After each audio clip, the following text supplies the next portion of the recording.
Almost the entire global internet relies on thousands of miles of physical cables resting at the bottom of the ocean.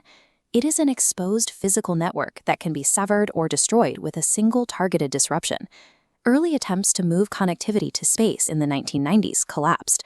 Constellations like Iridium proved too expensive to maintain, requiring users to buy bulky handsets costing thousands of dollars just to access the most basic data.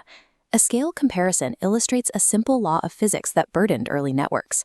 A signal sent to a traditional geostationary satellite has to travel 35,000 kilometers out into space and back. That distance introduces a half-second round-trip delay, making modern web browsing impossible. Lowering the orbit to roughly 500 kilometers solves the speed problem, but because low Earth satellites move quickly across the sky, maintaining continuous coverage requires thousands of them working together in a synchronized swarm. Recent engineering advances have finally made this architecture viable. Satellites now use optical intersatellite links, firing infrared lasers across the vacuum of space to route data at tens of gigabits per second without ever touching a ground station. The plummeting cost of launch has transformed low Earth orbit into a viable physical foundation for global connectivity. In February 2022, traditional Ukrainian terrestrial networks and legacy satellite communications were swiftly jammed, hacked, or physically dismantled during the initial Russian invasion. Within days, commercial Starlink terminals were deployed across the country. Because the system relies on an overlapping web of thousands of moving orbital nodes, local terrestrial blackouts became largely irrelevant. A consumer broadband service organically integrated into military operations. It provided the high-bandwidth connectivity necessary for coordinating drone swarms, directing heavy artillery, and maintaining command and control in contested environments. A new strategic reality became clear. A nation without its own constellation remains dependent on the priorities of a foreign, private entity. The current orbital landscape is heavily skewed toward a single operator. SpaceX's Starlink dominates low Earth orbit with over 9,000 active satellites and a subscriber base exceeding 10 million users globally. The United States has championed a fully privatized approach. Rather than relying on state-directed planning, the deployment and governance of this critical infrastructure are dictated by private individuals and their commercial boards. Domestic competition is emerging primarily from Amazon's LEO constellation.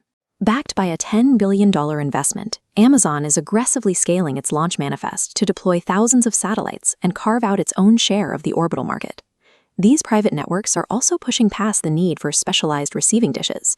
Newer satellite variants are equipped with direct-to-cell capabilities, beaming signals straight to unmodified consumer smartphones and bypassing local cellular towers entirely. Leveraging private capital has allowed the U.S. to achieve massive scale and rapid deployment. However, it places sovereign control over critical communications into the hands of commercial entities. China's response is structured entirely differently. State-backed projects like Guowang and Chanfan are actively launching hardware, with blueprints to place nearly 28,000 broadband satellites into orbit by the end of the decade. These networks operate under Beijing's doctrine of military-civil fusion. There is no separation between commercial utility and state security. The civilian infrastructure is explicitly engineered to support the People's Liberation Army in wartime. High-bandwidth, low-latency connectivity allows for the real-time processing of signals intelligence, continuous tracking of hypersonic assets, and resilient coordination of naval and aerial drone units. Having observed the tactical advantages provided by private Western networks, China is securing its own independent, sovereign system to ensure absolute informational control in future conflicts. Europe has adopted a specialized middle ground.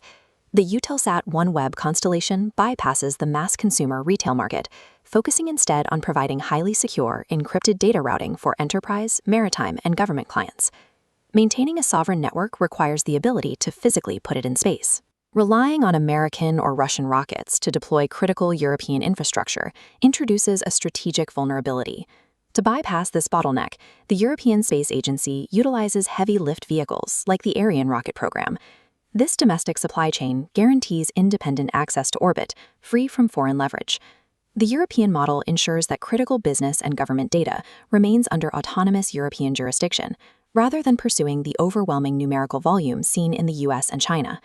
Space is vast, but optimal orbits and radio frequencies are finite. Rival operators are now engaged in spectrum squatting, filing international paperwork and rushing to occupy premium orbital altitudes before their competitors can claim them. As these crowded orbital bands become thoroughly dual-use, the distinction between civilian hardware and military asset blurs. Because commercial constellations actively route battlefield data, they become legitimate targets for kinetic and cyber attacks.